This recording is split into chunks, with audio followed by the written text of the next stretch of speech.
디모데전서 4장입니다. 1, 2절.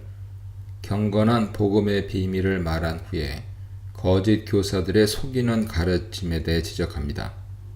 먼저 성령께서 예언한 대로 거짓 교사들이 등장한 것을 설명합니다. 바울은 에베소 교회를 떠날 때 이리떼 같은 거짓 교사들이 등장할 것이라고 예언했습니다. 아마도 바울은 그것을 성령의 예언으로 간주한 것 같습니다. 거짓 교사들의 특징은 두 가지로 설명되고 있는데요.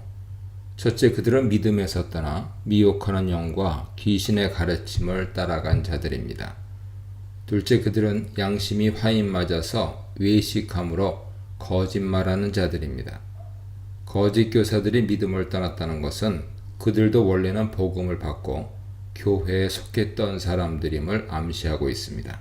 그들은 믿음에서 떠났지만 몸은 여전히 교회에 남아있으면서 거짓된 가르침을 성도들에게 전하고 있습니다. 미혹하는 영이란 속이는 영을 말하는데 이것은 거짓 교사들의 속이는 특성을 말해줍니다.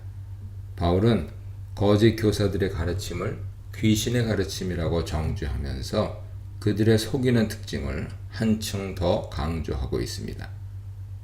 2절은 거짓 교사들을 단순히 귀신을 추종하는 차원을 넘어 아예 귀신에게 속박된 노예로 묘사하고 있습니다. 양심이 화인을 맞았다는 것은 당시 노예들에게 불에 달군 쇠로 낙인을 찍어 주인의 소유물임을 표시했던 습관을 가리킵니다. 거짓 교사들은 화인을 맞아 귀신의 소유물이 되었습니다. 양심이 화인을 맞음으로 선악을 분별하는 신경은 죽고 이제 아무런 감각도 느끼지 못하는 상태가 되었습니다. 양심이 화인 맞은 결과는 외식함으로 거짓말을 하는 것입니다. 거짓 교사들은 단순히 무지해서 거짓 가르침을 진리라고 착각하고 있는 것이 아니라 다른 사람들을 속이면서 거짓말하는 자들입니다. 3절 상반절입니다. 거짓 교사들의 가르침이 무엇인지 구체적으로 설명하는데 두 가지를 언급하고 있습니다. 첫째, 거짓 교사들은 혼인을 금했습니다. 둘째, 어떤 종류의 음식을 먹지 못하게 했습니다. 이 두 가지는 경건을 금욕주의적인 관점에서 이해했던 영지주의의 가르침을 지적한 것입니다. 영지주의는 육신적인 성관계를 부정하고 죄악된 것으로 보았기에 금욕과 독신을 강조했습니다. 어떤 종류의 음식을 금했던 것은 언뜻 보기에 유대 정결법과 관계된 것으로 보입니다. 그러나 영지주의에도 음식을 금하는 가르침이 있었으므로 유대 전통과만 관계된 것은 아니죠. 3절 하반절로 5절입니다. 바울은 이러한 가르침에 더해 복음의 진리가 무엇인지 설명합니다. 모든 음식물은 하나님이 창조하신 것입니다. 그리고 하나님이 지으신 모든 것은 다 선한 것입니다. 모든 피조물이 다 선하다고 말하는 것은 물질적인 세상이 열등한 신에 의해 창조된 악한 것이라는 영지주의 이원론 사상과 대조됩니다. 바울은 믿는 자들과 진리를 아는 자들에 대해 언급하는데 이것은 복음 진리를 깨달은 자들은 하나님의 피조물을 악한 것으로 여기지 않음을 드러냅니다.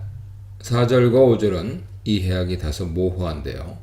특히 말씀과 기도로 거룩하여진다는 것을 마치 부정한 음식도 말씀과 기도를 하면 거룩하게 된다는 주술적인 의미로 이해해서는 안 됩니다.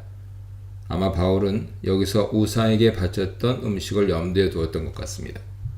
4절, 5절은 복음의 참된 진리를 깨달은 자들이 믿음으로 감사하면서 먹으면 부정한 것으로 간주되던 음식도 정결한 음식으로 간주될 수 있다는 뜻입니다. 6절입니다. 거짓 교사들의 속이는 특징에 대해 지적한 후 이제 복음 진리로 형제들을 잘 가르치라는 명령이 주어집니다. 바울은 디모데가 형제들을 잘 가르치는 것을 그 자신이 복음 안에서 잘 성장하는 것과 같은 것으로 간주합니다. 즉 디모데가 좋은 일꾼이 되어 형제들을 잘 가르치면 그것은 곧 자기 자신을 가르치고 훈련시키는 것과 같습니다. 디모데에게 형제들을 잘 가르치라고 명령함과 동시에 바울은 디모데 자신의 성장에 큰 관심을 두고 있습니다.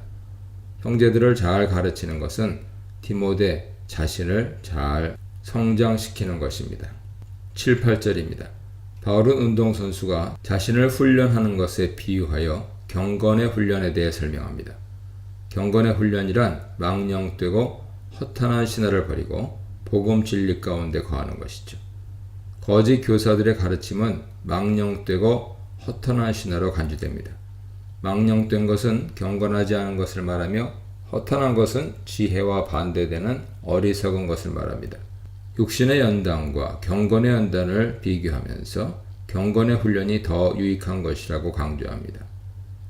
육신의 연단은 이 세상에서 살아가는 동안에 약간의 유익을 주는 것이지만 경건의 훈련은 금생과 내세의 약속을 받게 하는 것입니다.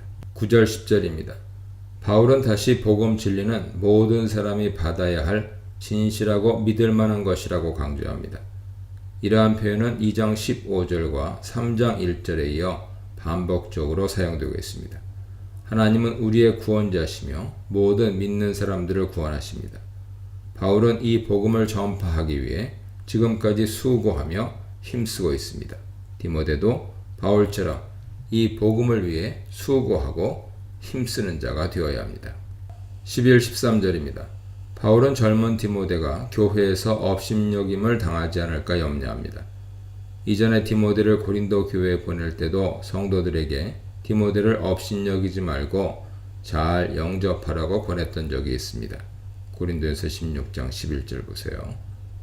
여기서는 성도들에게 말하는 것이 아니라 디모데에게 업신여김을 당하지 말라고 권면합니다. 디모데가 업신여김을 당하지 않기 위해서는 모든 일에 있어서 성도들에게 본이 되어야 합니다.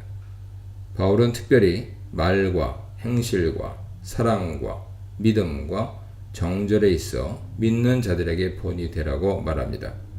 디모데는 또한 가르치는 일에 전념해야 합니다. 읽는 것과 권하는 것과 가르치는 것은 공적인 예배에서 성경을 읽고 가르치는 것을 말합니다. 디모데는 이렇게 가르치는 일에 전념하고 그들에게 본을 보이므로 성도들에게 업신여김을 당하지 않는 훌륭한 지도자가 될 수 있습니다. 14, 16절입니다. 가르치는 자는 가르침을 받는 자들보다 더 큰 진보를 보여야 합니다. 진보를 보이기 위해서 자신에게 주어진 은사를 태만히 해서는 안 됩니다. 디모데는 안수받을 때 자신에게 주어진 은사를 열심히 사용해야 합니다. 전심전력을 다해 너의 성숙을 보이라는 것은 받은 은사를 그대로 두지 말고 개발하여 더 큰 진보를 보이라는 것이죠.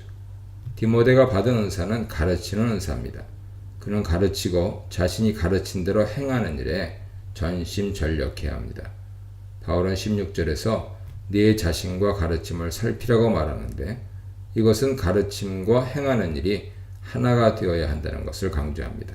성도들은 가르치는 자의 말보다 행위에 더 큰 영향을 받게 되지요.